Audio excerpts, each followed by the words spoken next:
Right. Good evening, everybody. Thank you so much for joining us today. It's Saturday evening, so as you can see, I'm not dressed for work, I'm dressed smart. Even in the midst of all of that, we are prepared to talk about, what is the ICH E6, R3 impact, the new revision that's just been released by the International Council for Harmonization. This is the council that takes care of human safety, pharmaceutical, drug development aspects. So we thought, we bring this information, we share it with our community, we discuss it really to see, how this will impact us in Nigeria, in Africa wide. And part of what UCTSS, what we've always said we want to do is that we want to continue to drive this narrative in the industry, particularly how it's relevant to Nigeria, how it's relevant to Africa as a whole. Hence why we are doing this webinar this evening. And I welcome you. Thank you very much for taking out your time on Saturday evening to join us. My name is Isaac Onegboria. I'm the founder of United Clinical Trial Support Services. I'm sure you've heard from me previously, if it's not on LinkedIn or Instagram. We have done a couple of webinars, and if you have not seen any of our webinars, our able admin who's supporting us this evening, Benga, we drop the two links in the chat for you, and you can pick up those links and you can check out, what's this United Clinical Trials, what are we about, what are we talking about, what are the previous webinars, how is the information we are providing, how is it impacting us as clinical research professionals in the diaspora, who are Nigerians, who are Africans.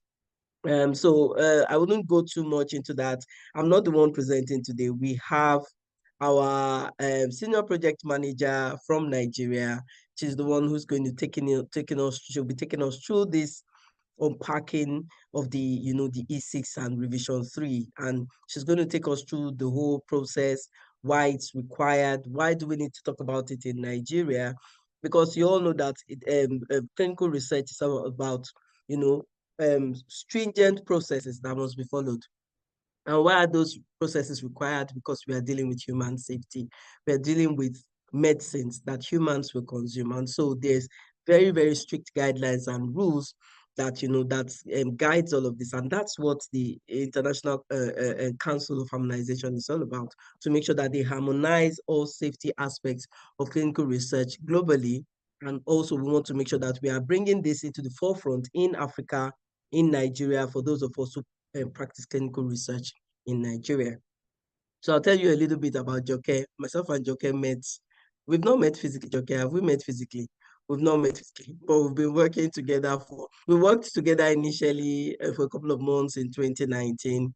And then I did not do much on the company anymore. And then we restarted again, and then we reconnected in 2023. And I can tell you that this is a brilliant woman who's doing wonderful, wonderful, fantastic work, supporting us in making sure that we are building our strides in the industry. Could you quickly go to the slide so that we can see a bit more about, about Joke? Can you go to the next slide, please? Yes. So she's a clinical research project manager. Don't be fooled by this nice looking young face. So she has 3 children. She's happily married. But the exemplary support that we've experienced with Joke is amazing, and that's why she's the right person to present this and take us through this process. I'll be in the background, I'll chiming in if it's needed, but I'm sure I won't be needed at any point. Basically, we want this to be an interactive session. If you have any questions at all, you can drop your question in the chat, or you can raise your hand, and any of the admins will just give you a prompt when it's time for you to speak.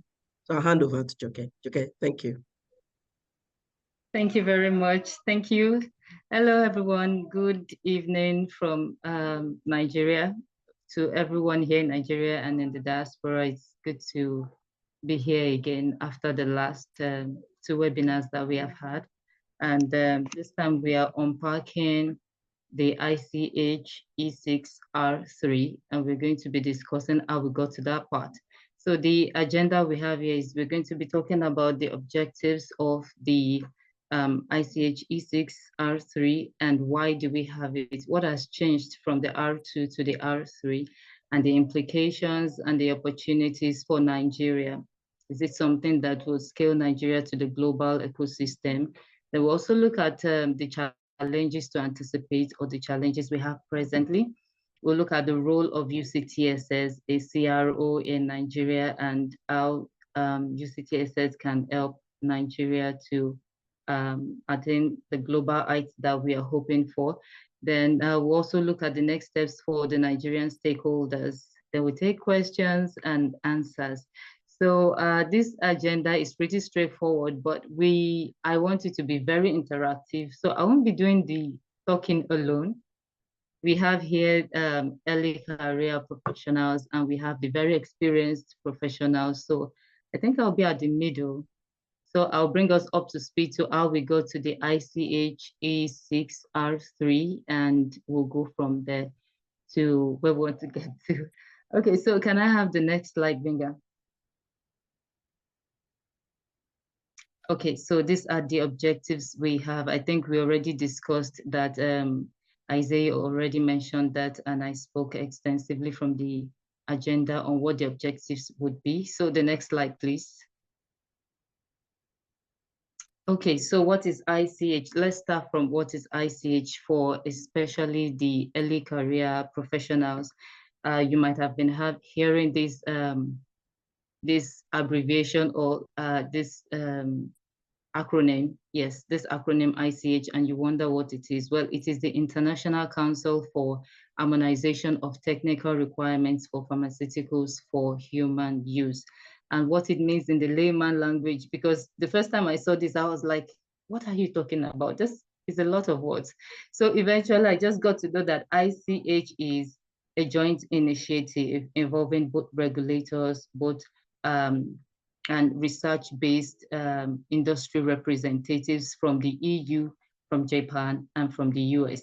The three of them came together, the representatives came together and had a discussion, a scientific, technical discussion on the procedures and the processes of clinical trials to ensure that at the end of the day, they can assess and ensure that there's safety, there is the quality, and there's the efficacy of medicines. So that is ICH briefly and in summary. And the mission is to protect and to promote public health by achieving greater harmonization in the interpretation and application of technical guidelines and requirements. So everything from the beginning of clinical trial, which is the design, down to reporting and the market process, and all of the processes harmonized together is the ICH E6. So let's go to the next slide. Thank you very much, Benga. Benga, okay, yes. So remember I said that the ICH started as a joint initiative of representatives of the US, Japan, and the EU. And now over the years, from the 1990s, over the years, there's the globalization of the ICH. A lot of members have joined the founding members. We have the standing members now. We have observers. We have different aspects, different groups of people in the ICH. So in total, we have 23 members, which is a combination of the regulatory and the research-based industry. And we have 41 observers across different countries and different organizations. And I think I am kind of proud to say that NAFDAC has brought Nigeria to a place where we are on the list, legislative or administrative authorities. So I think I'm a bit proud of that, especially that we are looking forward to being more than that. But really, I think it's really good that Nigeria is closely aligned. We are very aligned to the ICH guidelines. All our clinical trials in the clinical space, yes, we are closely aligned to the ICH, and that's a very good one. So over the years, we have had 23 members in total, collaborations with other organizations, country representatives in the US, in Africa, in the EU, all over the world. We are coming to a place where we harmonize all our processes so that at the end of the day, we have a common, a standardized outcome and result at the end of the day by following these processes. Thank you. So the next slide. Okay. Yes. So before I go into this one, I want to ensure you're following me, because this is the basics of what we are going to be discussing. And if you don't really get the basics, it will be quite difficult for us to build on the basics we are looking at. So far we have discussed how ICH started from three groups of major countries, and we have gotten to the place where it has become globalized. And now I want to talk about the guidelines of ICH. So ICH is quite wide, but these guidelines have streamlined it so that you know exactly what process you're following. Yes, so the guidelines is in acronym QSEM. QSEM. The Q stands for quality guidelines. The S stands for safety guidelines. The E stands for efficacy guidelines, which we're looking at today. And the M stands for multidisciplinary guidelines. So we have the QSEM. That's why I highlighted that E, that is the focal point for today, the efficacy. So the Q is our guidelines for stability, impurities testing, GMP. We know what GMP is, yes. Good manufacturing process, procedure, yes. Practice, rather. Then we have the S, which is the carcinogenicity. We have genotoxicity. And let me jump to the M. We have the MEDRA, that's the medical dictionary. We have the CTD, we have electronic standards. So I'm going to go back to the E now, which is the efficacy. In all the categories, we have E to have 22 guidelines. So when you're conducting clinical research, efficacy has 22 guidelines. So under the efficacy, we have the clinical trials and the pharmacogenomics. These are guidelines that helps you in these two areas, the clinical trials and the pharmacogenomics. Yes, so can I have the next slide, please? Okay, so now we are in the business of today checking out what ICH E6R3 is all about. I mentioned that the E stands for efficacy and there are 22 of them. So we're looking at the number 6.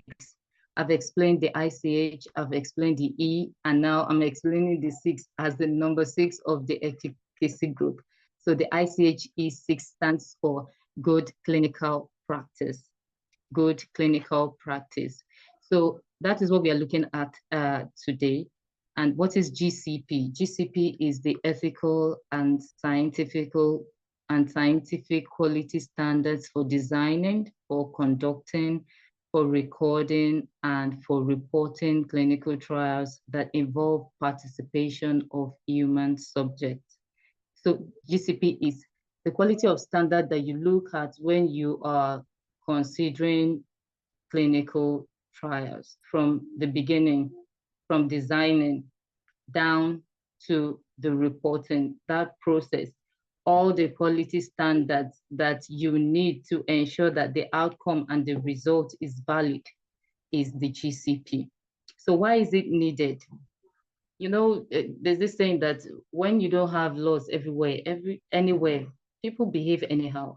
Things just happen. People feel like doing this and they just go for it.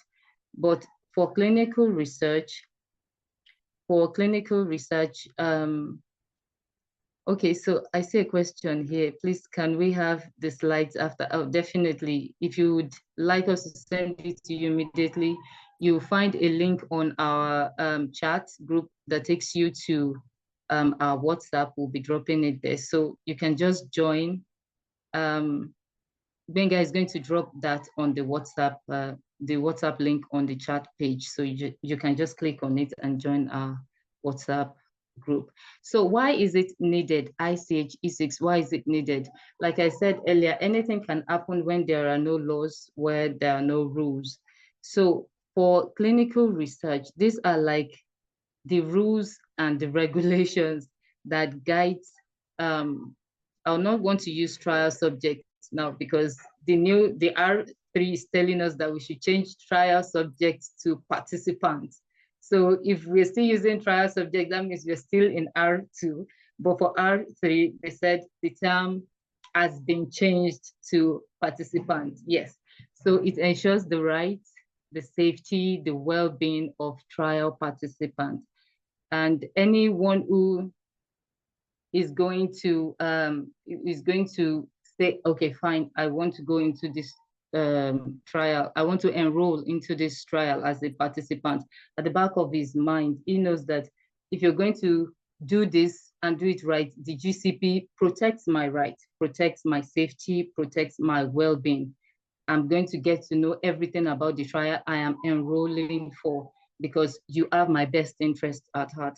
So this is one of the needs for GCP. And also it ensures credibility of clinical data trial. Yes, because when things are done right, you expect that the outcome is credible. The outcome has a kind of integrity to it because the process was followed. You have a protocol. Let me define protocol for early career professionals. Protocol is the journey, is the process, the set of rules for every process. Let's say you want to make gari. Everybody knows that you want to make gari in hot water. I'm going to put my water on the fire and put it at this temperature. And when it boils at this temperature, I either allow it to cool or go ahead. Then I put my gari inside, then I turn it. Some people soak it, some people turn it immediately if it is white, if it is this. So, Excuse me, please. What is Gary? Some of us don't know what Gary is. oh, gari Let is me just no worries, no worries. dry. Let me quickly jump in here. So a protocol is basically a blueprint for anything that you want to do at all within the clinical research industry. You need a plan and it must be approved. A protocol is an Yes, approved blueprint or a pathway that you are going to provide to the regulators. It basically has your question, what's the question that you are researching for, and then it also has like the primary endpoints.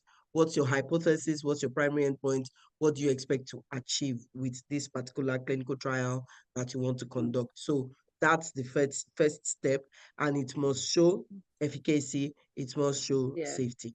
Sorry, Joke, I just wanted to jump in there. All of us know it, but it's not all of us that is Gary. Oh, okay. Thank you very much. That was pretty straight to the point and very high level. Thank you. Yes, so it is a blueprint process way for you to conduct clinical trial. Yes, so yes, so let me go back. Ensures credibility of clinical trial data. We already discussed that. So why has it been developed into a formal guidelines? It all started as a rule and the three groups were going on about it. And it was discovered that if we make this into a formal guideline, it could avert a lot of disaster in public health. So it was developed into formal guidelines to avoid disasters, to avoid serious fraud, to avoid abuse of human rights. We remember what happened back in Nigeria in 1996, the Trovan saga. We know how it went. It started out as bringing IPs into the country and enrolling about 200 children. It was first carried out on adults and it was not so good. The outcome was not good. But they came to Nigeria to conduct the same trial on children. They enrolled 200 children whose rights, whose safety, whose well-being were not protected because they were not told of the benefits, they were not told of the risk. So at the end of the day, it was a public disaster. It was a serious fraud and abuse of human rights. So if they had conducted it ethically, they would have made use of GCP that would ensure that these people, these children, or their representatives rather, because the children were all minors. They were from 3 months to like 18 years. So if GCP had been employed, they would have known what they were getting into. They would have either opted out, or this would have been, I signed for this. So this is why it has been developed into a formal guidelines. Can I have the next slide, Binga? Okay, yes. So when we had the ICH E6, the first one was released after a lot of deliberations for a few years in 1996. And that was when we had the basics, the first harmonized GCP principles. That was the original one. It was basically to protect the right and safety of participants. That was in 1996. Then in 2016, the 1996 version, which is the R1, was improved on, and it included risk-based monitoring and the acknowledgement of technological advancements in a way. And we noticed that with the ever-evolving world of clinical research, there was a need to add a little more things so that we don't just have that fit for, the R2 was fit for all. So it's a fit for all revision. But now for R3, we have fit for purpose. What are we doing? We have something that fits into this. And we cannot deviate from this, because this actually fits the purpose of what we are doing. So for the R3, it emphasized quality by design. And quality by design is when you introduce quality at the design level. When you introduce quality at the design level, you ensure that there's an assurance at the design level. It reduces the level of risk, and it even frees up resources from the risk mitigation that could come after it. It releases those resources into something else that would work fine. So it emphasizes quality by design. It emphasized patient-centric approaches. These approaches include, for example, it reduces the burden that clinical trials have on patients. They can use the tech version of it to send all their details without having to come in every time for checks. So it helps, it's totally with the patient in mind. Then we have decentralized trials. We can have a lot of trials going on in different places, and we can have all our data sent to one place. So R3 in 2005, the earlier part of 2005, was released, and I think it's a very good one for clinical research. Can we have the next slide, please? Okay, so before we go into this, I don't know if we have anyone who might want to say something, who might want to ask a question before we go on, so that we make it a bit interactive and I'm not the only one talking. So do we have, I can't see any hands up.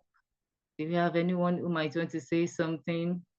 Or, okay, yes, I can see one hand up. Please go ahead, Ma. Yeah, I just wanted to say, this R3, this revision 3 of the E6 is like a long awaited thing. Because you see, previously, and you would find that when Joke had already spoken, she's talked about quality by design. And quality by design is that from the conceptual stage, when a study is being thought of and a solution or some kind of drug is being thought of to be developed, right from proof of concept all the way to preclinicals, to first in human, to phase 1, phase 2, phase 3, phase 4, the quality and how it's going to impact patients is thought through from start Yes. to the end. Because previously it was about the pharmaceutical organizations. We found a compound. We are excited about the science behind it. And so you say, okay, all patients that are suffering from chicken pox, we want to prod them, we want to collect their samples, we want to do this. You don't think about the size of needle you are using, you don't think about the fact that they are children, you don't think about that maybe they are adults, you're not thinking about the patient. So this R3 is emphasizing a lot about patient-centric. And the reason why this came about is that there are a lot of patient advocacy groups. You have groups that advocate for the safety, not just the safety, because when you talk about safety alone, they'll say, yeah, but the medicine that I develop or my drug does not kill them, it is effective. But yeah, but what is the procedure that this patient has to go through before they get before they get well? Radiation in oncology is something that, a lot of people are focusing on right now, that how can we minimize the effect of radiation and chemotherapy? When a person who suffers from cancer goes through chemotherapy, they come out sicker than the cancer itself. Treat cancer, they come out with so much debilitating ailments that their quality of life becomes extremely poor. I know of someone who his wife had to go, that type of cancer, they needed chemotherapy for it. And he says that her nails were coming off. They just only tell you that, oh, they lose hair. It's not just the hair. There's pain, there's oversensitization. You can't wash your skin with sponge, so many things. And chemotherapy is the best treatment for cancer because it will clear it out. So there's a lot of review going on for immunotherapy. There are other, treatments that's been developed in the cell therapy and gene therapy space and all of that. So now that this R3 is here, what this does is that it forces the sponsors to start to think of the patient's well-being from the onset, not just the disease, not just saying that we have a concept and we want to treat cancer, and they are not thinking about the fact that they are subjecting a human being into all of these processes. There are some clinical trials that you see, and they will say, oh, they will collect blood for every visit. They won't just collect blood, they will collect blood in your knee, they'll collect blood in your ear, they'll collect blood in your nose, they'll take sample from your eye, all sorts of things that is highly uncomfortable for somebody who's already sick. And so what ICH or what GCP and what this R3 is emphasizing is that, are your processes, are they going to be, will it make the patient extremely uncomfortable? Are you thinking about patient burden, right? So from your design, from your proof of concept, from the time you think about it, that, okay, we have a fantastic idea on how to cure cancer. You are thinking about that, okay, if we go through all of these processes, how debilitating, how uncomfortable is this for this patient? So that's what the R3 brings to us, and everybody's excited about it. Yeah. So I just wanted to chip that in. Thanks, Joke. Thank you very much. Thank you. That was very insightful. Thank you very much. Yes. So before I go on, I would like to take one more person who would like to either share an experience or ask a question, give an insight. I can see a lot of people here, but I don't want to mention names so that I don't make you feel uncomfortable. So do we have any? I can't see any hands. Do we have any hands coming up? Okay, so let's just go on. Um, let's go on. So we have the principles of ICH E6 GCPR3. Now, this principles listed here is the R2 that has been improved to the R3. So if you notice, I highlighted some in yellow. The ones in white have been what we had before, and the ones in yellow what have been are the ones that we've improved on. So the first one is the ethical conduct. Like Isaiah said earlier, she mentioned that let me read what I have here first before I introduce what she said. So clinical trials must be conducted ethically with due regard to the rights, the safety, and the well-being of trial participants. Yes. So it must be conducted ethically, that you put the participant, you put them into, since they are the center of it to begin with, they're the center of it. So you put them in the focus, you put them in the limelight, that we are conducting this and ensuring your safety in the process. There's transparency in the process. There is there's data confidentiality in the process. We ensure that we remove as much burden as possible from you in the process. So it should be conducted that way. Then number 2 says scientific validity. Trials should be scientifically sound and described in clear, detailed protocol to ensure the validity of results. We already defined what protocol is. You can also check the chat box and you see the definition there. So Trials should be conducted in a way that it's scientifically sound. The question you are answering is sound, and it is described in clear, detailed protocol. In the step-by-step process that you have, people can easily read it and they can understand it because it is clear and it is detailed. And at the end of it, you have a valid result. The number three is informed consent, like I mentioned earlier about the Trovan situation issue. The informed consent was unethical. It was not collected. It was not collected. So participants must provide voluntary. This is the part I love most in clinical research, informed consent, because you have to speak with them. There was a question that was posed on our WhatsApp a few days ago about informed consent. So I think someone mentioned that, please, you would like to join us on our WhatsApp. Kindly go to our chat box and click the link to join our WhatsApp group. It's always fun when we have discussions on Tuesdays and Thursdays. So for the informed consent, there was a question that was asked that, what do you think we will do in the situation of the Trovan saga that passed out? If these people would not be able to understand this language, how do you think we can help them and get our informed consent? So some of the answers we got was that you can translate your questions or the risk and benefits you want to talk to them about.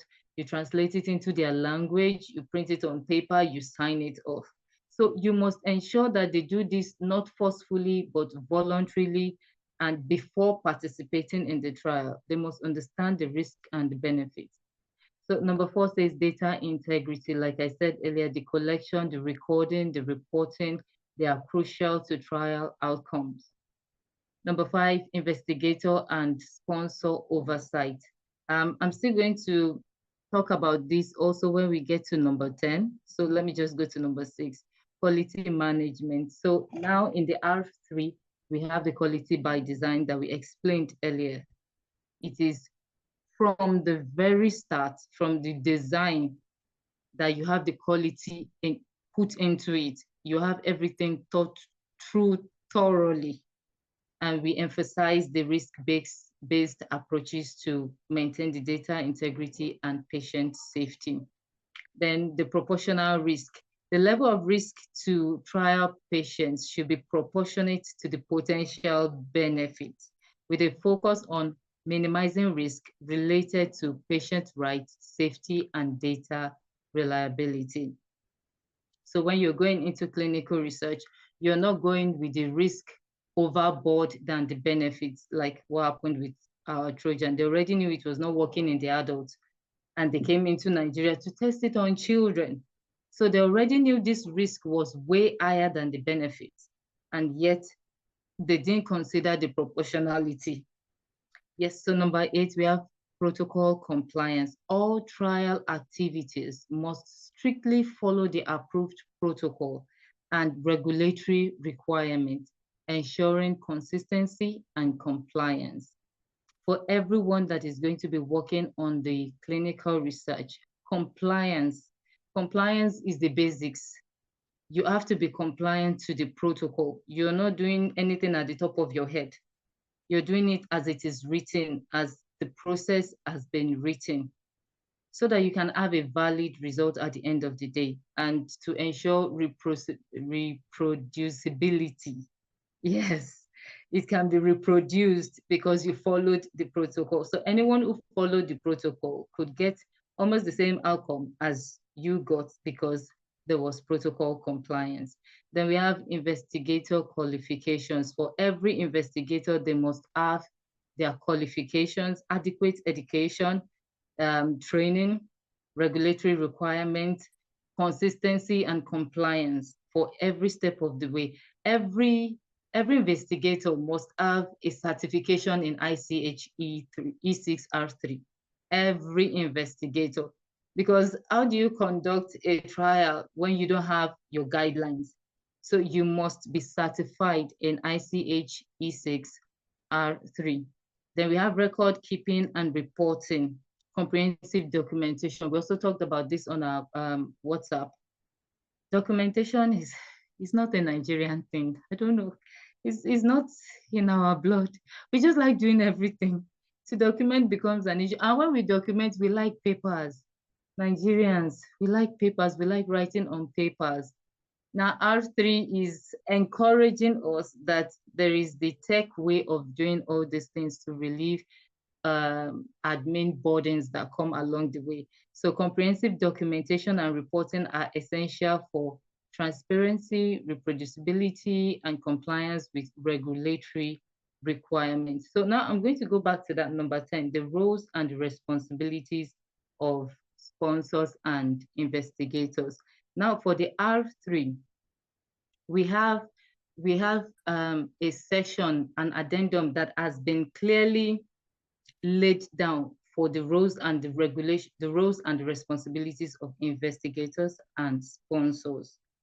I can't find my slides, but we have the roles and the responsibilities clearly explained. So for the sponsors now, I believe, okay, for those that are just coming into clinical research, let me explain the term sponsor.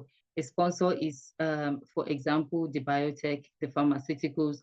They're the ones that want to test their IP. They want you to, they are carrying out a clinical research on their IP. Those are the sponsors. They are people who financially support, who sits at the top of the game, so to speak. Those are the sponsors. And the investigator is someone that, let's say you have an hospital now, and for oncology, the person who oversees the research conduct, that is the investigator. We call them principal investigator if we have other investigators under them. Yes, so we know what those terms are now. So the roles and the responsibilities are clearly stated in R3, though sometimes they overlap and they are interconnected in a way. But at the end of the day, everybody knows what they ought to do and are held accountable for what is being done or what is not being done. There are clearly defined rules now in the R3. So for the sponsor, you know that you're in charge of oversight and monitoring, you're in charge of financing, you're in charge, you're the legal entity, you're in charge of everything that has to do with management from the top. Then for the principal investigator, you're in charge of conducting the trial. You're in charge of data integrity too. You are in charge of data collection, data analysis, and all of that. So that is that on the principles of ICH E6R3. I hope in a way I've been able to make sense, kind of. Please, if I've been able to make sense, please clap for me. I want to see the emoji. Clap for me, please, so that I'm encouraged that you're with me. Okay. Okay. Thank you very much. Thank you. So let's go to the next slide. Thank you very much. I see you. Thank you. Thank you. Thank you. Oh, thank you, Sarif. Thank you. Thank you. Thank you, Beth. Thank you, everyone. Yes. So why R3? Why did we just sit down with R2 and let everybody just continue with life as usual? Why did you bring up the R3? A lot of resources would have gone into this, a lot of thoughts, a lot of things would have gone into this. Why R3? Now, R3, we know that the clinical research environment or landscape is ever evolving. It does not stop.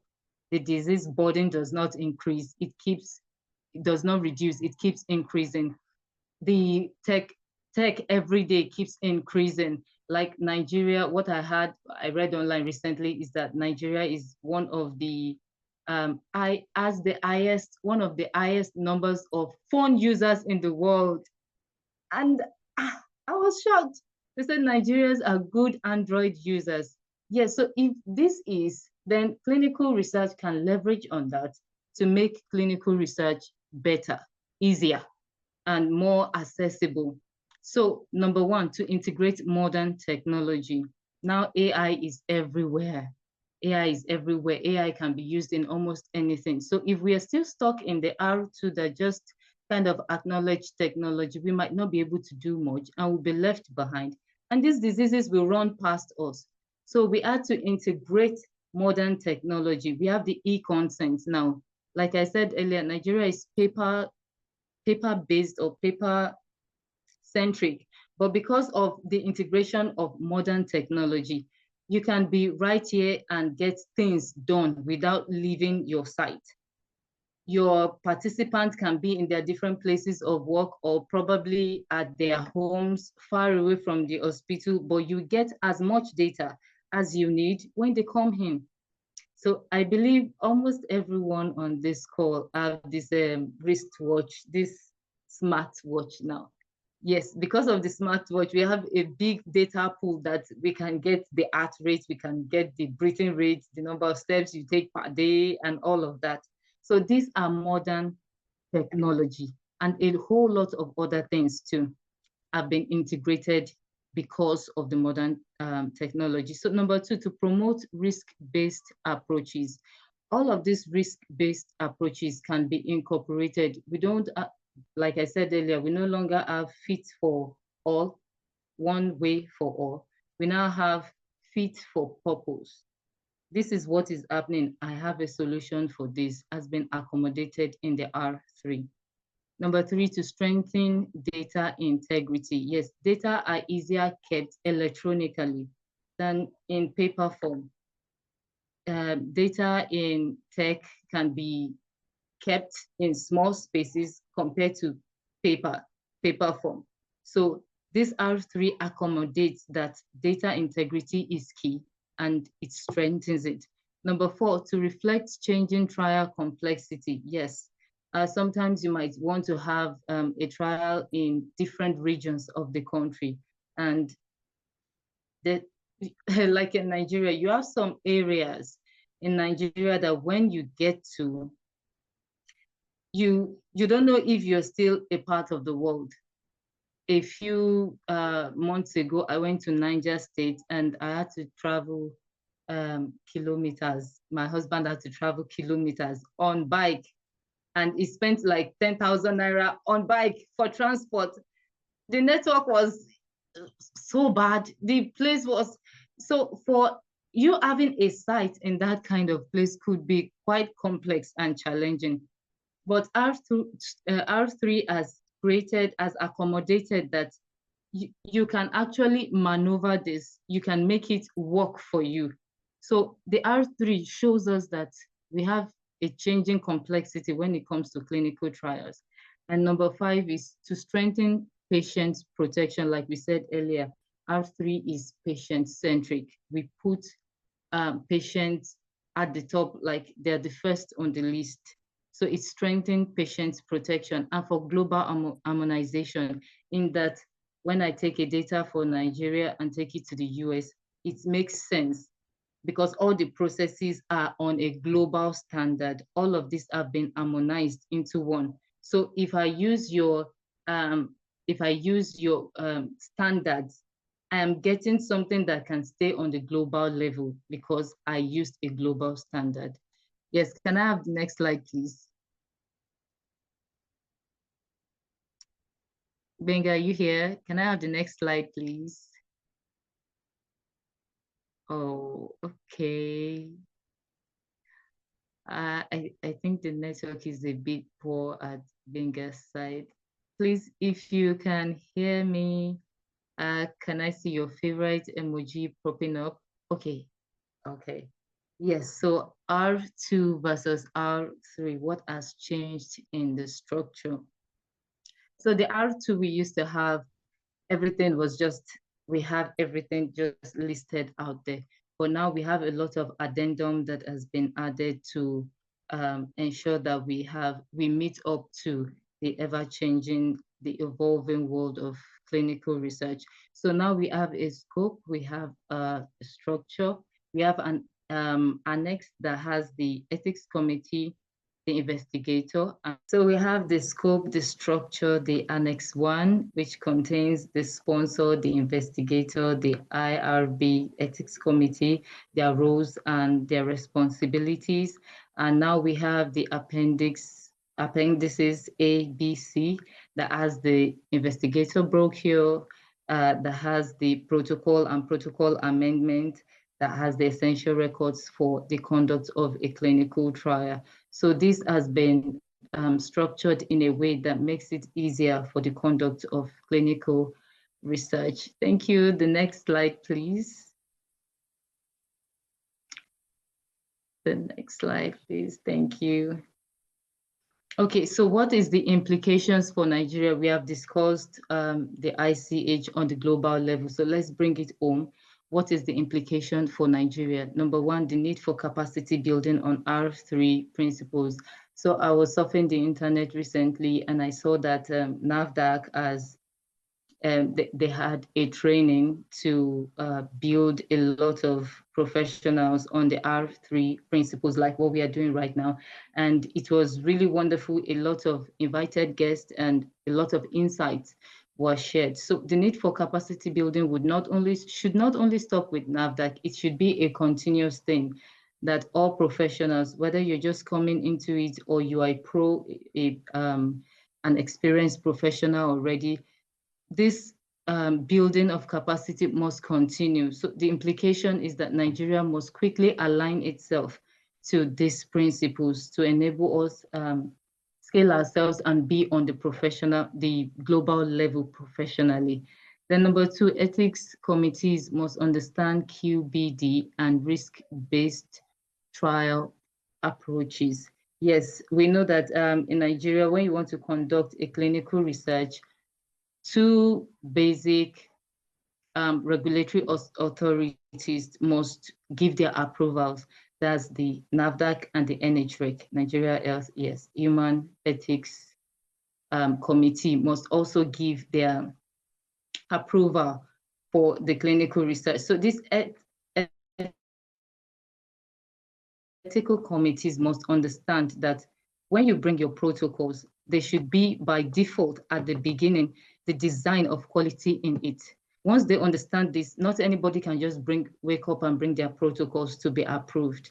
So protocols can be streamlined, the process can become stringent. And this is just to protect participants and the public health entirely. So committee members or ethical committees must understand QBD and the risk-based trial approaches. And number three, we have the sponsors and the CROs to revise SOPs and trainings. Yes, so some of the SOPs I wrote in the past, I was looking at it some days ago, and I was trying to align them to what we have for the R3 to ensure compliance. Yes, for every organization, CROs, the R3 now says that CROs should be called service providers, not CROs again. They've changed our name. So we as a service provider / the sponsors, we must review our SOPs and our trainings, and that goes for every professional. Their SOPs and the trainings must be revised to ensure that it is compliant with the new revision. Yes, so number four, impact on site monitoring and documentation systems. Yes, we have the UCTMS, that's the United Clinical Trial Management System. Okay, that's number five, so I'll be talking about that later. So the impact on site monitoring and documentation systems. It is high time Nigeria came up to the tech aspect of clinical research when it comes to documentations.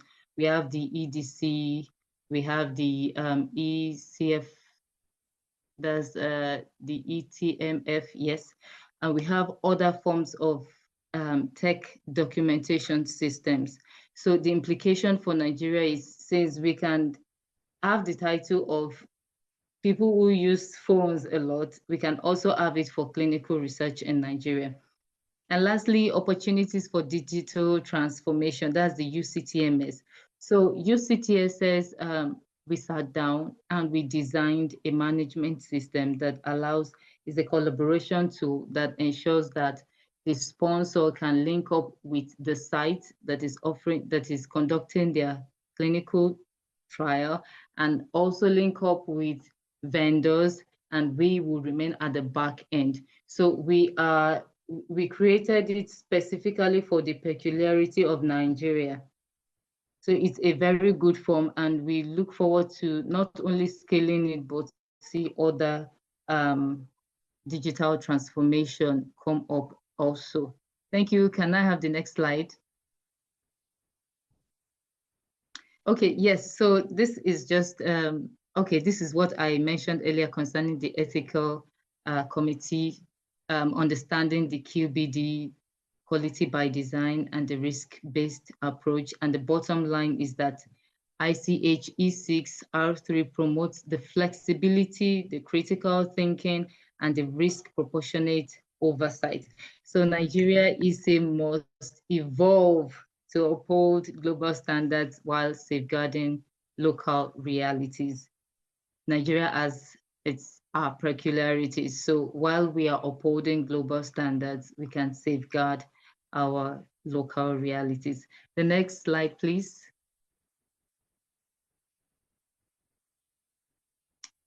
Okay, so all right. So the R3 is a learning opportunity for Nigeria because Nigeria can decide to position ourselves as R3 compliant trial destination. You know, when you hear like my boss would say that when she's discussing with somebody that bring your trials to Nigeria and we'll conduct these trials for you, and they're like, Nigeria, what is happening there? Nigeria is hard. The pathway is not there. It's difficult and all of that. Yes. So when Nigeria now decides to position herself as an R3 or as a R3 compliant trial destination, I believe the narrative will change. All the narratives we've been hearing would change. That's number one. The number two, encouraging local ethics committees to adopt global best practices. Yes, NAFDAC and NHREC, they're doing a lot on that, but we want to keep encouraging it. And we have inclusion in more global multi-center trials. Yes, Nigeria needs to come up because this is our opportunity. And the earlier we align ourselves very closely to the R3, we can be included in more global multi-center trials, as well as strengthening trial infrastructure, e.g. the UCTSS-led training and monitoring. Yes, that is very inclusive. Thank you very much, Benga. The next slide, please.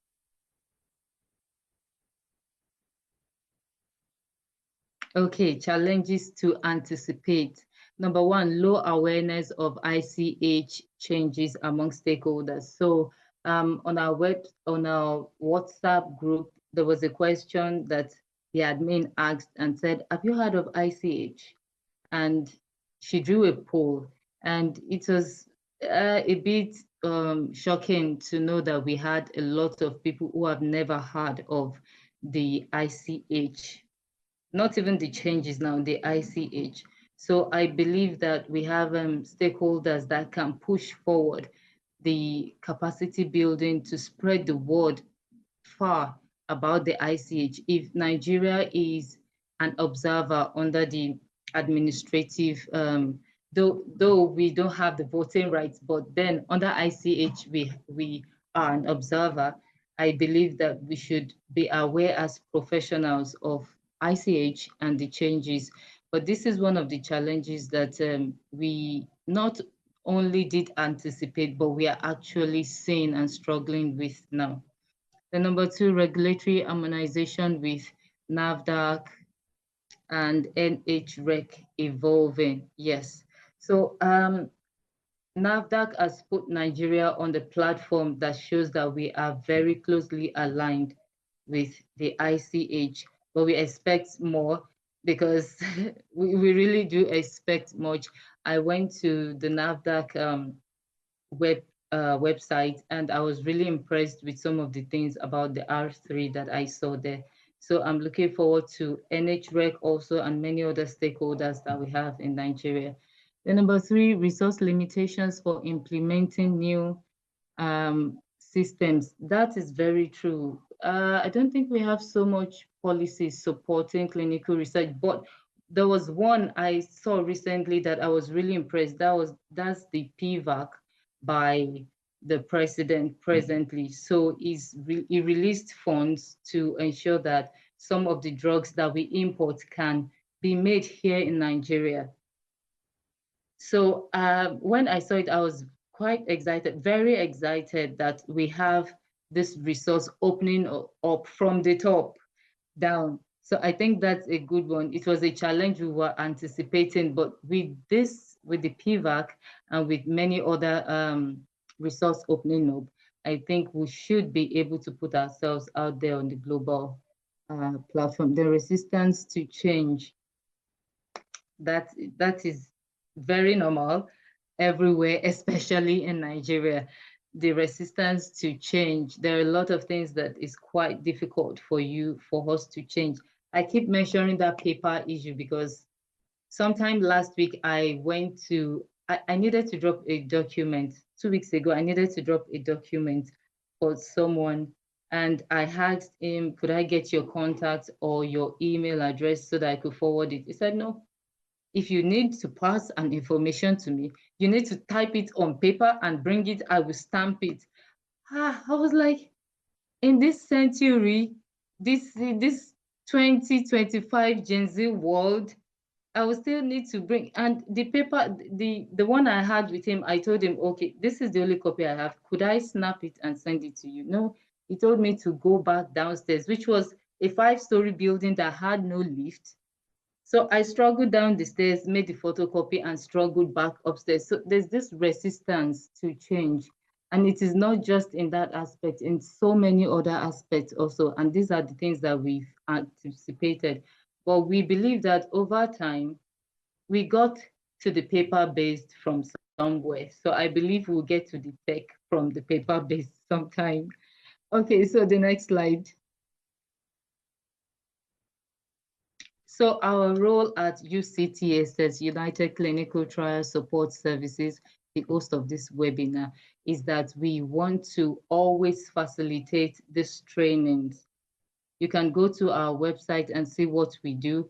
Capacity building is one of our front, is one of our, we do well with capacity building trainings and webinars. We've had about 2 or 3, and monthly we are looking at having more so that we can bring everyone up to date about what is happening in the global ecosystem and in the world, to position us out there. Because I noticed that Nigeria, we have a lot of professionals. We have a large professional pool, a lot of them, ranging from the early career to the intermediate and to the experienced professionals. We have a lot of them. But how do we bring them out there if they are not being trained? I think that's why most of them are jackpying. Everybody is jackpying, and they go there and do the training and just find their lives like that.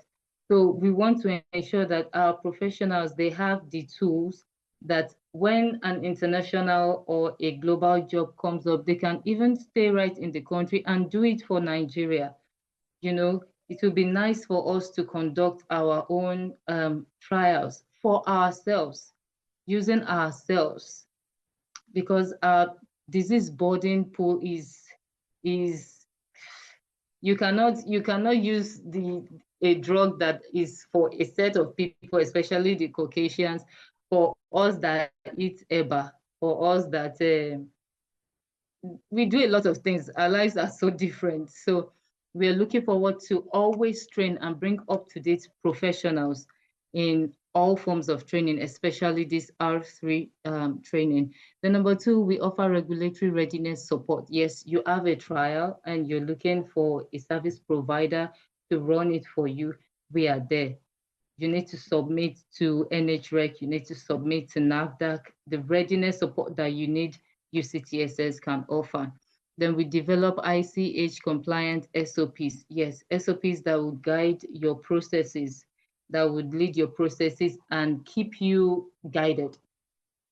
We develop that. Then also we develop technological tools, technology tools like the UCTMS that I mentioned earlier. We have another one in the pipeline now, and very soon you'll get to see it. I believe you'll be the first set of people to see it because we are together, we are together.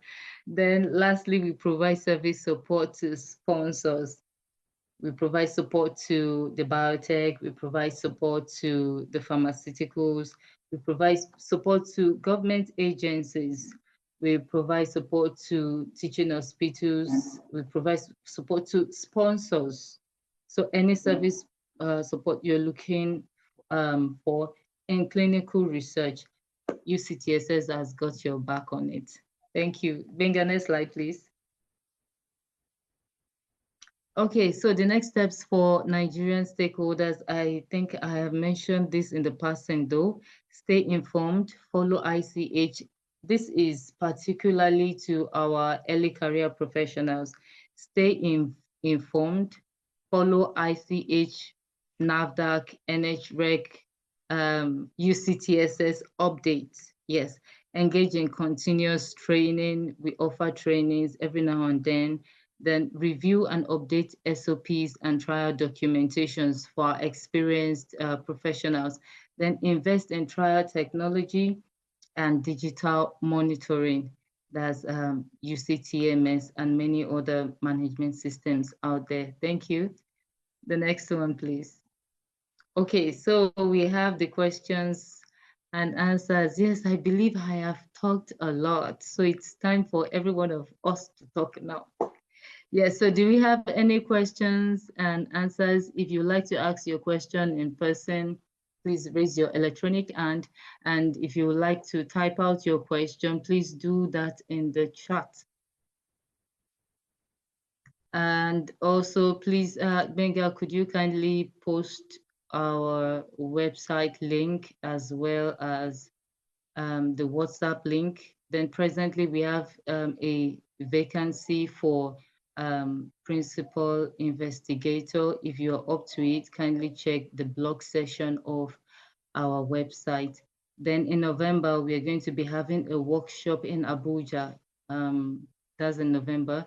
The first day is going to be for students, for NYC members, and the following day is going to be for professionals. So if you're up to it, you're highly welcome to join the workshop that will be holding at Uni Abuja. Yes, at Abuja. So do we have any questions? Do we have any insights? Did I miss something that you remember and you'd like to share? Do you want to remove from everything I have said? Would you like to improve on anything that I have said? I'd like to see our hands up. In case I am not seeing your hands, please write in the chat that, hey, my hands are up, you did not see me. Yes, please, I'm waiting. Do we have any questions? Any questions? Any questions? Any questions? Oh, okay. In the absence of none, is MD still around? Is Isaac still around so that we can round off and not take everyone's time? Hi, Joke. Okay. Thank you very Thank much. you. I think that was a very, very brilliant unpacking of it. I'm not expecting a lot of questions because I mean it was quite pretty straightforward. But just in case anybody still has any questions, or maybe questions may come to you later, we have our WhatsApp link on the chat. You can just connect there. We have our community, clinical research community group where we ask each other questions, we get involved, and also please reach out to us. But in absence of that, thank you very much for taking out some time on your Saturday evening to join us for this webinar. And I hope you have a wonderful rest of your weekend, and we look forward to, connecting again when we have our next webinar. Yes. Thank you very Thank you, much. team. Right. Take care, everybody. Bye-bye. Okay. Bye. Bye. See you. Thank you. Thank you. Thank you. Thank you. Thank you. Thank you. Yes, we will send the slides out. We'll also post on our YouTube. Yes, you definitely get them. Please join the WhatsApp group so that we can have your email to send to you, or you pick it up from the WhatsApp group. Bye, everyone. Thank you. Thank you.